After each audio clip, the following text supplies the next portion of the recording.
দেখছি আর দেখছি আমাদের উঠানে চাষ করা কচু গাছগুলিকে। যত বৃষ্টি হচ্ছে কচু গাছগুলি আরো তরতাজা আরো বড় হয়ে উঠছে। হ্যাঁ, সে তো দেখতেই পাচ্ছি। শুধু শুধু এখানে দাঁড়িয়ে দাঁড়িয়ে এসব দেখছো। এই রমেশ শুধু শুধু কিছু করে না। আমাদের গ্রামে ভালোভাবে কচু ফলাতে কেউ জানে না, একমাত্র আমি আমার উঠানে চাষ করি। এই সময় দাম বাড়িয়ে দিলে ভালো মুনাফা হবে। দাম বাড়িয়ে দিলে লোকে কিনবে? সামান্য একটা শাক কত টাকা দিয়ে খাবে মানুষ? খাবে গো কিন্নি, ঠিক খাবে। এই বর্ষার সময় কচু শাক আর খিচুড়ি না হলে বর্ষাটা খুব ফাঁকা ফাঁকা লাগে। এটা ঠিকই বলেছো, তবে কত টাকা দাম করবে বলে ভাবছো? আমি তো একাটি বিক্রি করি 10 টাকায়, এটা করে দেবো 30 টাকায়। লোকে বাধ্য হয়ে কিনবে, কারণ কেউ তো বিক্রি করে না এই শাক। রমেশ কিছুটা কচু শাক তুলে বৃষ্টির মধ্যে নিয়ে চলে যায় বেশি দামে বিক্রি করার জন্য বাজারে। কি করছো তুমি? এই তো গো খবরের কাগজ পড়ছি, কিন্তু কেন বলো তো? বলছিলাম বাজার থেকে একটু কচু শাক কিনে নিয়ে আসো না, খিচুড়ি করবো ভাবছিলাম।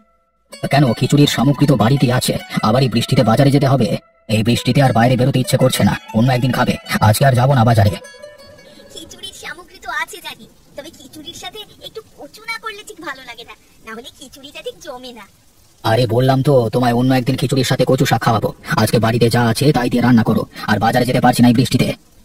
আরে ছাতাটা নিয়ে একবার যাও না। বাজারে এসেছো? আমি ভাবলাম আজকে আসবে না, এত বৃষ্টি হচ্ছে।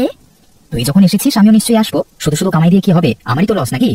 হ্যাঁ সেই তো, ওই জন্য আমি চলে এলাম। তবে তেমন খরিদ্দার নেই, তেমন সবজিও বিক্রি হয়নি, সবাই ওই অল্প অল্প কিছু নিয়ে যাচ্ছে। ও যা হয় একটু টুকিটাকি, তাতেই লাভ। কিছু না হওয়ার থেকে কিছু তো হওয়া ভালো। আর তাছাড়া কেউ যখন বসেনি, একটু দাম দিয়ে বিক্রি কর, মুনাফা কর।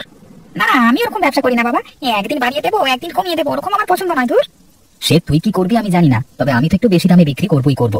বৃষ্টির দিন, কেউ বাজারে আসেনি, সুযোগ তো নিতেই হবে। এদিকে মোড়ল মশাই বৃষ্টিতে ভিজে ভিজে বাজারে যাচ্ছে কচু শাক কেনার জন্য। বাজারে আসতে হচ্ছে তোর? এই ছাতা নিয়ে কি বৃষ্টি আটকায় নাকি? এই যে কেমন হালকা হালকা ভিজে গেলাম, ভাল লাগে না, মনে হয় সব ছেড়ে ছুড়ে দিয়ে অনেক দূর পালাই। আরে মোড়ল মশাই আপনি আসুন আসুন, একটু উপরে উঠে আসুন, ভিজে যাবেন না হলে। তো ভিজে তো গেছি, তা কি আর হবে? তা কচু শাক কত করে দিচ্ছিস বল? আরে বলিস কিরে কচু পোড়া, এত দামে বিক্রি করছিস কচু শাক? কেউ বসেনি বলে বেশি মুনাফা করছিস বল? 20 টাকা দিচ্ছি, দে এক আঠি। না না মোড়ল মশাই হবে না, 30 টাকা দিতেই হবে, না হলে হবে না। আমরা ঝড় বৃষ্টি উপেক্ষা করে বাজারে এসেছি, এইটুকু তো দিতেই হবে মোড়ল মশাই। আচ্ছা আচ্ছা দিয়ে দে, তাই দেবো। সুযোগের সদ্ব্যবহার করে নে, কি আর করা যাবে। মোড়ল মশাই বৃষ্টির মধ্যে যখন কচু শাক নিয়ে বাড়ি ফিরছে, তখন রাস্তার মধ্যে দেখা হয়েছে। দুলাল বাবু বাজার করতে যাচ্ছে নাকি? হ্যাঁ মোড়ল মশাই, বাজার করতে যাচ্ছিলাম। আপনার হয়ে গেল নাকি? হ্যাঁ হ্যাঁ, আমার বাজার করা হয়ে গেছে। ওখানে রমেশ দিনে দুপুরে ডাকাতি করছে, তো এক আটি কচু শাকের দাম নিচ্ছে 30 টাকা।